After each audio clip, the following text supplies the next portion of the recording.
आप देख रहे हैं मंत्र भारत न्यूज चैनल। मैं हूं कविता। षष्ठतिला एकादशी पर संगम में उमड़ रहा है आस्था का सैलाब। संगम में देर शाम तक 1 करोड़ श्रद्धालुओं के स्नान का अनुमान।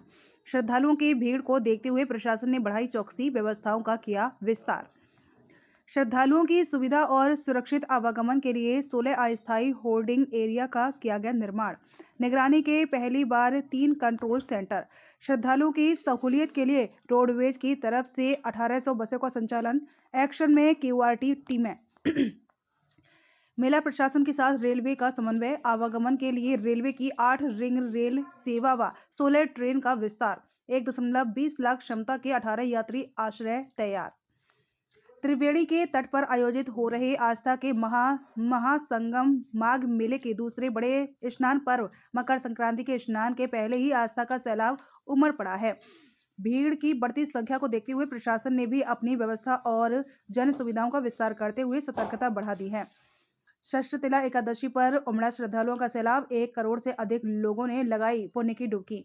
प्रयागराज के संगम तट पर आयोजित माघ मेले का दूसरा बड़ा स्नान पर्व मकर संक्रांति माघ मेला प्रशासन के भले ही 15 जनवरी को है, लेकिन 14 जनवरी को संगम के विभिन्न घाटों में आस्था का जन ज्वार उमड़ पड़ा। षष्ठतिला एकादशी का दिन होने की वजह से भी बड़ी संख्या में श्रद्धालु संगम में पुण्य की डुबकी लगाने के लिए भोर से ही घाटों में पहुंच रहे थे। मेला अधिकारी ऋषिराज के मुताबिक दोपहर 12 बजे तक श्रद्धालुओं की संख्या 50 लाख पहुंच गई। परंपरागत रूप से 14 जनवरी को ही मकर संक्रांति मानकर संगम पहुंचने वाले श्रद्धालुओं की संख्या को देखते हुए 14 जनवरी देर शाम तक पुण्य की डुबकी लगाने वालों का आंकड़ा 1 करोड़ के पार आज ही पहुंचने का प्रशासन का अनुमान है। श्रद्धालुओं की भीड़ को देखते हुए व्यवस्था और जन सुविधाओं का किया गया विस्तार। माघ मेला क्षेत्र में आ रही श्रद्धालुओं की भीड़ को देखते हुए पहले से सजग मेला प्रशासन ने भी अपनी जन सुविधाओं का विस्तार कर दिया है। मेला अधिकारी प्रयागराज के मुताबिक श्रद्धालुओं के लिए 24 स्नान घाटों का निर्माण किया गया है। घाटों की लंबाई बढ़ाकर 3.69 किलोमीटर कर दी गई है। महाकुंभ में घाटों के किनारे हुए ड्रेजिंग से भी सर्कुलेटिंग एरिया में बढ़ोतरी हुई है। घाटों के किनारे महिलाओं के लिए 1200 से अधिक चेंजिंग रूम बनाए गए हैं। पहली बार पक्के घाटों के पास कैनोपी आकार के अस्थायी फोल्ड करने वाले चेंजिंग रूम भी बनाए गए हैं। श्रद्धालुओं की नियमित रूप से निगरानी के लिए 3 कंट्रोल सेंटर बनाए गए हैं। इनमें एक ICCC में, दूसरा पुलिस लाइन में तो तीसरा जिला कलेक्ट्रेट में है। सुगम आवागमन और भीड़ प्रबंधन के लिए एक्शन मोड में रोडवेज और रेलवे।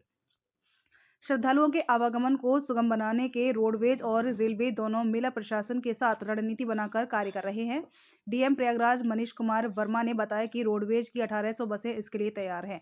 रोडवेज की क्यूआरटी टीमें भी हर आपात स्थिति में निपटने के लिए तैयार है।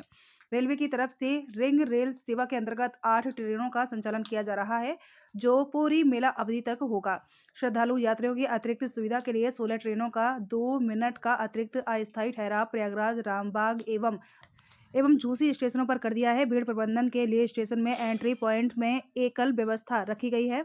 जंक्शन रेलवे स्टेशन में 18 यात्री आश्रय बनाए गए हैं, जिनकी क्षमता 1.20 लाख यात्रियों की है।